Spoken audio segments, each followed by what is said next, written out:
Turabahaye ikaze kuri MOSSO TV. Imiliyoni 6 n'amafaranga amajana 350 z'amarundi niyo mafaranga Kirikou Akiri yaraye akoresheje kuri Stade Intwari. MOSSO TV.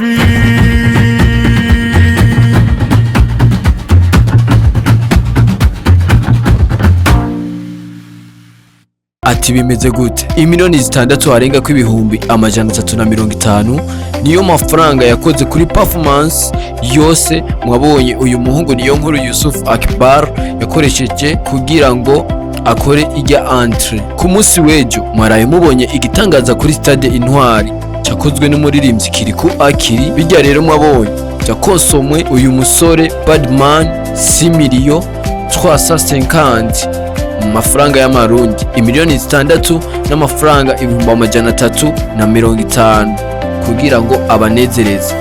Yazanye timu y'abantu 44 kandi bose yarabahembye amafaranga afadika pe, uhereye ku ba scouts 20 n'abadanseur 22, ongera ko n'abandi batatu. Umwe yaracafye ko amarangi y'idarapo ry'u Burundi, inyuma handitse ko Kirikou Akiri aha nihe, hamwe n'abandi babiri bari bambaye style z'ibipupe. Abo bose barahembwe. Yazanye imodoka 3 zabazanye bose kandi zose azuzuza ibitoro kugira ngo baronke uko bideplasa. Yongera bose arabafungurira. Imbere y'akazi mwabonye kakozwe n'abo bantu biwe, imashini mwabonye yose yarakoswe amafaranga kandi atari munsi y'umuriyoni. Abadansere bose genda murabe neza niwe yabambitse couleur du jour, bari baberewe cyane gose. Aba bodyguard bose n'abakamanda barishwe neza, n'utundi twishi twagiye dukogwa tatwaye 6 miliyoni n'ayarenga ko hejuru cyane. Rero turagira ati ese Kirikou yoba yarose amafaranga angana gute kugira ngo ashobore gukonsoma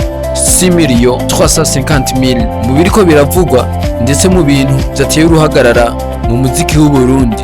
Bariyumvira ati mbe Kirikou Akiri, ivyo bitwereka ko yuko atahantu kure Imana itogushitsa kandi atahantu kure Imana itogukura. Kirikou Akiri yatanguye umuziki ndetse ataranawutangura yari mayibobo, kandi mu gutangura umuziki kwiwe yagiye abeshwa akinwa ibintu by'amanyanga, ariko ubu ahageze abenshi bamufata nk'umwami w'abariko barazamuka, abo twokwita aba underground bariko barazamuka. Ubu akaba ari wafata nimero ya mbere ubu mu gihugu cy'u Burundi, ariko arakinwa cyane, ariko aravuze. Nawe ntiwibagire gufyonda subscribe, like na comment na share kugira ngo ubashe kuzura kwirikirana amavideo y'ubwenge nk'aya. Bari kumwe na Genix Antboy aka Bokayo Saka Yusufu Nyange. Mwakoze guteramana natwe.